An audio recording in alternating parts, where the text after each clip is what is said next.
In running races around the world, watches have become the norm, but there are so many different types now. I mean, even football referees are getting in on the act with the use of the Polar device. Here's the RS800, which was originally launched in 2006 as part of a kit. And this watch, it's been around for 7 years, and now they have the CX model. But what is it about the RS800?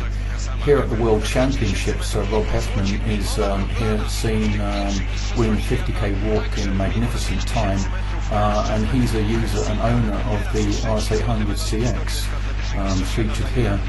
What is it about this watch that is so attractive to him, and does it help him, or are they simply sponsoring him? I mean, I've had a unit in ownership for 4 years now. They're still saying on the internet that it's one of the world's best heart rate monitor watches. What is it about this watch that still appeals especially to elite athletes? Here's an unboxing to see what we actually have to offer. One thing that struck me about the RS800 was just how much you get in the box, although that doesn't necessarily, of course, mean that it's going to make it a better device. But you certainly get a lot for your money. I mean, as of right now, the complete system, the RS800 SD, is roughly of the order in European terms of 450 euros, so that's an awful lot. But let's see what you get. There's the watch, of course, and it's a combined kind of hybrid dot matrix and segmented display there. Very sleek and light, very sleek indeed. Battery driven, no GPS inside. It's 46 grams, very, very light indeed, weightless. And the buttons there, as you can see, are angled. The battery is very easy to replace, by the way. It's a simple coin cell battery, easily available in the high street. This here is the computer connection cord, and there's the infrared adapter, and that's used for communicating with the watch. Two-way communication, and that works with the included software, which is going to be looked at in just a second. So you could either plug that straight into a laptop or use it with the cord, as you can see there. And of course it's standard USB. Next up, we've got a whole load of paper material. This is just, it's kind of out of date now. You've got the instruction guide there, and then various disclaimers. I mean, there's an awful lot just to look at, to kind of, check before you even put the thing on, actually. That, of course, is the heart rate belt, reasonably comfortable, adjustable, of course. And the fitting there is very, very solid indeed. This thing will absolutely not slip off. It's virtually impossible for it to do so. Yeah, that's why I'm pointing at the thing, and it's basically a proprietary connection, and you actually have to kind of twist it on, which is what I'm attempting to do there, and then you twist it off. So once you get used to that, it's quite straightforward. And there's even a there you go, corn cell battery is used to power that, and that will last for about a year, roughly a year. It's a different one from the watch, though, unfortunately. The stride sensor is bought separately. That's the way I did it. The box is fully 800 SD, but I bought it without the stride sensor, and I bought this separately. It cost me £100 in the UK. Right, so that's reasonably expensive, but it is a very advanced stride sensor. And yet again, that's going to take another coin cell battery, which again will last. It's going to last over a year, maybe up to 2 years. What it's fitting into there is that will fit into your shoelaces. Yet more bumpy. That's for the stride sensor, and it's necessary to calibrate this, but it's very accurate to begin with anyway. I show how this is done later on in the video. Now, as you can see, there's the instruction manual, but don't get intimidated by the thickness of it, because it's in numerous languages. It's quite well laid out and quite well specified as well, so there's not too much to worry about there. Because Polar launched the product virtually in conjunction with Adidas to do with their clothing, what I've noticed here is that the Adidas logo is featured in numerous places on the product itself, like on the stride sensor, and Polar have gone some way to forging this partnership with Adidas, and I've no idea actually whether that still works or not. I don't know whether the Adidas Adistar Fusion is available, which will contain the stride sensor. Regardless, the stride sensor will fit into almost all shoelaces there. You can see, you know, the completed kit there, the system if you like. The final two items point the way to showing just how powerful the Polar is, and what we have here is the driver software for the infrared adapter, and then when that's connected to a USB hub, as I explained before, you've got the Pro Trainer 5 software, which is very, very powerful, and that is stored in conjunction with the user manual. Now let's look at the menus from the ground up. We've got file settings test. I'm going to be concentrating on that later, that's why I'm pointing at the screen, and connect. This relates to the infrared connections. Now if we go back a bit, let's look at settings. On the features sub-menu there, we've got all the things that make the RS800 work with the stride sensor, the altimeter, which is on, hence the tick. The recording rate, recovery data, very powerful on the RS800 there. Shoes, which are calibrated with the stride sensor. The speed view, how are you going to view your speed. Automatic lapping, and how are you going to view your heart rate. If we look at, that's why I press the stop button there. You see, you just go back every time you need anything. Looking at the user data, now this is normally entered when you actually start up the watch, but here's how you do it manually. You simply press your metrics in manually, so you've got the weight and the height, and it's all wizard based, so it's very, very linear. This is what I like about the RS800. Everything is kind of guided. You can't go wrong with it. The birth date there, and then the mail. This is used to calculate, incidentally, your calorie consumption, and lastly activity. Top, which is what I'm putting myself at, would imply that I'm doing like 5 sessions a week. This is all illustrated through the manual on PDF there. What we're now seeing is an estimate of my VO2 max, volume of oxygen uptake there, calculated through the fitness test, which I'm going to be showing later. Now going further into the settings and then looking into the general settings, we can see what we can do just to alter how the way the watch works. With the languages, for example, English, German, of course, Spanish and French, and this is all good, but there are more languages available on the manual, and then in the stride sensor as well. They all vary. The sleep mode is interesting. I haven't seen this on any other watch myself, and I tested an awful lot of them over the years. With the watch itself, this is a day-to-day watch. This is interesting because you don't get this, for example, on the Garmin Forerunner 910 XT. It has an alarm, it has dual time. It doesn't have an hourly chime though, which I find a bit strange, maybe because it would be deemed to be confusing if it beeps. I don't know. Regardless, it's easy to set, and as you can see there, there's the date. It's all like wizard based. You understand?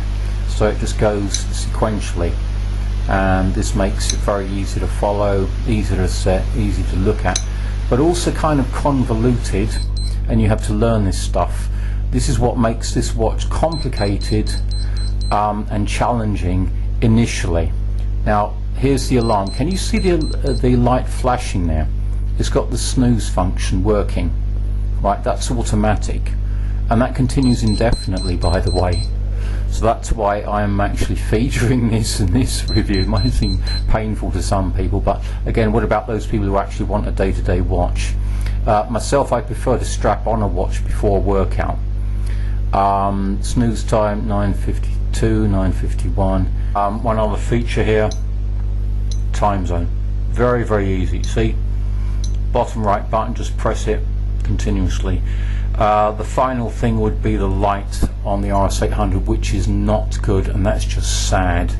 I'm going to show you here as a comparison the light, electroluminescent backlight on the Timex Global Trainer, which I bought and which I essentially use as a reference point for a lot of my watch reviews. This is GPS based. Now this is in a mode where I press any button and it lights it up as well as locating the functions. So what you can see there is the mode button, and it's just going through the various modes, right? Navigation, configuration, and so on and so forth, performance, multi-sport, and it works very, very well. If we look at the equivalent from Polar, the watch has a night mode option. This means that any button can operate the light, obviously including like starting and setting laps, but it's nowhere near as powerful as on the Timex. Now that's a photo I could get of that, and that's it right next to the Timex. You can see there that, again, you know, the years past. This is the quick menu which offers you some useful options: key lock, reminders, alarm, and time zone. Normal watch functions. This is another saleable aspect of the watch. The sleep mode is interesting because it means you can quite literally turn the watch off, and yet it'll be counting the time, of course, internally, and that again adds to the battery life, which is already pretty good, and it's very easy to replace the battery, so I wouldn't call it quite essential. And there you go. It's a matter of pressing on. I mean, there's an awful lot of attention to detail in this watch. There really is. For the reminders, that's an alarm, and then that's the event reminder. You see, and it shows it right at the base of the watch. There's an additional function which is only for the techies out there, and this is where you can do a reset on the device in 2 senses. It's actually quite interesting, because what you can do when you press all 4 buttons simultaneously is do a hard reset like that. But I noticed that it kept my exercises, kept the exercise log in other words, but it resets the profile. Now it becomes more interesting when you do that again, but you press the bottom left button, then the right button immediately afterwards. So bottom left and top right, then you have a monitor mode. So like I said, this is only for the nerds out there. What you basically have is a whole load of settings where you can look at them, and for some of them adjust them. So I was tinkering with this and I saw it in a forum post. This is where it just shows the display. That's what's available there. Again, there are a lot of people out there who won't need this at all, but it's just for the sake of curiosity. LCD adjusting, you see. So I found out that 5 or 6 would be useful for me, and that's just about right there. That is the clearest I could get the display. Again, you notice that LCD technology changes through the years, and that's the memory. You can see there it's counting, and it goes up quite high actually. It says 20,000 I believe, and at that point it kind of just stops, and it's like it's checking the whole memory. It's as though when you send the watch in for repair, then that's how it's best going to show it. The buttons themselves can be effectively referred to by their numbers. So starting at the top right, you've got number 1, then 2. The main red button is button 3. Incidentally, speaking about buttons, the red button is squishy a lot of the time. I was testing this on the in the mountains with the altimeter. There you go, this is sound function, and it was very annoying because I pressed on the Timex Global Trainer, then I pressed on the Polar button, and I wasn't used to it giving a confirmation like a double beep. It's got a very good beep function, nice and loud, but I didn't hear the beep, and yet I still thought the watch was working. It turned out not to be the case, so that was kind of a wasted day for me. It wasn't able to record the workout, in other words. You've got to be quite careful. You just got to use the buttons properly. If you can see that they're all angled, all right? So just remember that when you press that big button, it's almost like there's only one point of contact there. Next we have the usage counters, and there are an awful lot of metrics on this. I'm not going to speak, I'll just let you see them. This might be, I don't know what a coach could be using just to check on his runners. This is very much a coaching type watch. It just seems to be so good at storing stuff. This is going to be looked at immediately after all of this. I believe there are 15 or 16 metrics here which are all stored, right?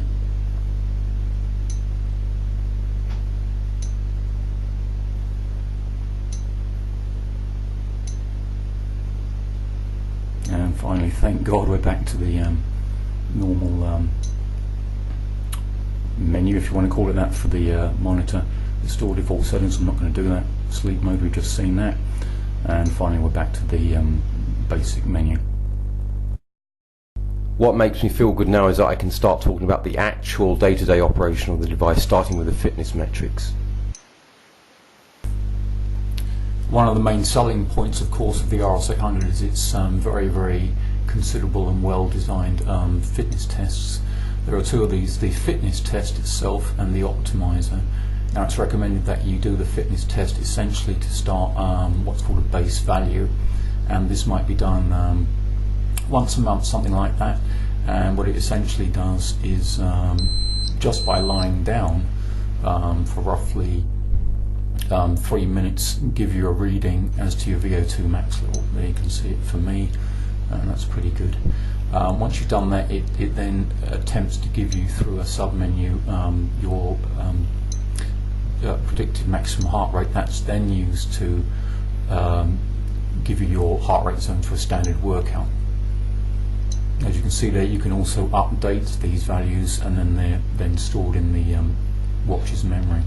The Polar RS800 is called in the memory, in the manual, a running computer, and no kidding, because it's pretty complicated. But once again, you get to learn this stuff as you go.